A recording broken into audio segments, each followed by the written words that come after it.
বন্ধুরা কে কোথায় থেকে আমার ভিডিওটা দেখো একটু জানিও। তো আমি আজকে তোমাদের মাঝখানে নিয়ে আসলাম। দেখো আমরা যে ফুলকপি খাই, এই ফুলকপির ডাঁটাটা আমরা ফেলে দিই। ফুলকপির ডাঁটা এবং আমি অল্প কিছু মূলা ইউজ করেছি, দুই তিনটা ছোট ছোট মূলা। তো এই ফুলকপির ডাঁটা এবং মূলাটা আমি কুচি কুচি করে কেটে এটা ধুয়ে নিয়েছি আগে থেকে, এটা আমি রেডি করে রেখেছিলাম।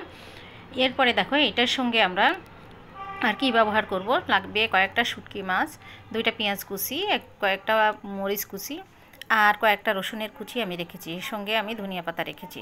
তো আমি কড়াইটা যখন গরম হয়ে গেল, এখানে আমি একটু তেল দিয়ে দিব পরিমাণ মতো তেল দেওয়ার পরে এখানে আমার পেঁয়াজ কুচিগুলো আমি দিয়ে দেব।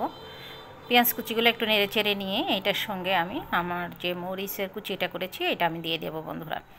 তো আসলে আমরা দেখো কী করি, ফুলকপি ডাঁটাটা সম্পূর্ণভাবেই ফেলে দিই, এটা আমরা ব্যবহার করতে চাই না। এরপরে রসুন কুচিটা আমি দিয়ে দিব।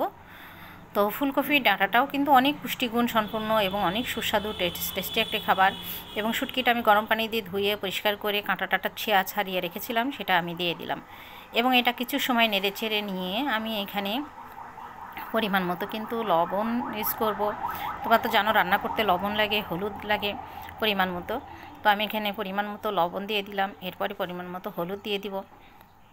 দেওয়ার পরে আমি একটু স্বাদ বাড়ানোর জন্য একটু জিরার গুঁড়ো দিয়ে দেবো, সামান্য পরিমাণ জিরার গুঁড়ো দিয়ে দিব।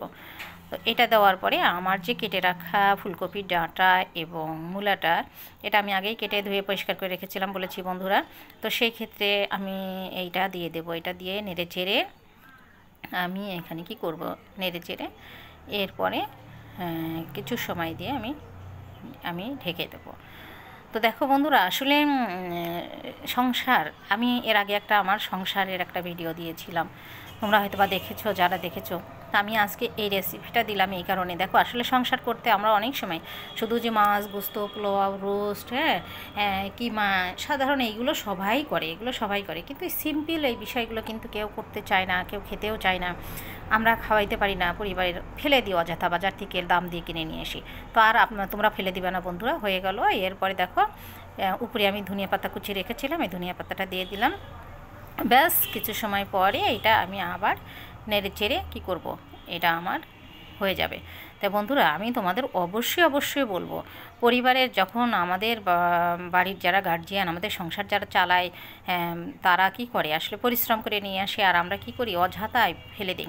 আল্লাহ সুবহানাহু ওয়া তাআলা বলছেন যে তোমরা অপচয় করিও না, অপচয়কারীকে আল্লাহ পছন্দ করে না। যেটা খাওয়া যায় সেটা কেন আমরা ফেলে দেবো, আর এগুলো তো হালাল। তো সুবহানাল্লাহ, হয়ে গেল। দেখো এইভাবে তোমরা একটু খেয়ে দেখো। এটার সঙ্গে তোমরা অন্যভাবেও খেতে পারো, এটা সিদ্ধ করে এটা ভর্তা করে খেতে পারো, কীভাবে শিলপাটায় বেটে খেতে পারো, ব্লেন্ডারে খেতে পারো। এর সঙ্গে কয়েকটা বাদাম দিতে পারো, এটা মাছ দিতে পারো, মাছ সিদ্ধ করে এটার সঙ্গে দিতে পারো। ব্লেন্ড করার পরে তোমরা খুব সুন্দর করে এটা ভর্তা করতে পারো। অনেক ধরনের রেসিপি করা যায় আসলে। আমরা যে খেতে চাই না, আমাদের ছেলেমেয়েরাও খেতে চায় না, বলে এগুলো কী দিয়েছো, জঙ্গল দিয়েছো আমাদের পরিবারের লোকেরা। তো আসলে বন্ধুরা তোমরা এইভাবে একটু খেয়ে দেখো, খেয়ে দেখলে কেমন লাগে। তোমাদের কাছে যদি ভালো লাগে অবশ্যই জানিও। তো সকলে ভালো থাকো। আসসালামু আলাইকুম ওয়া রাহমাতুল্লাহ।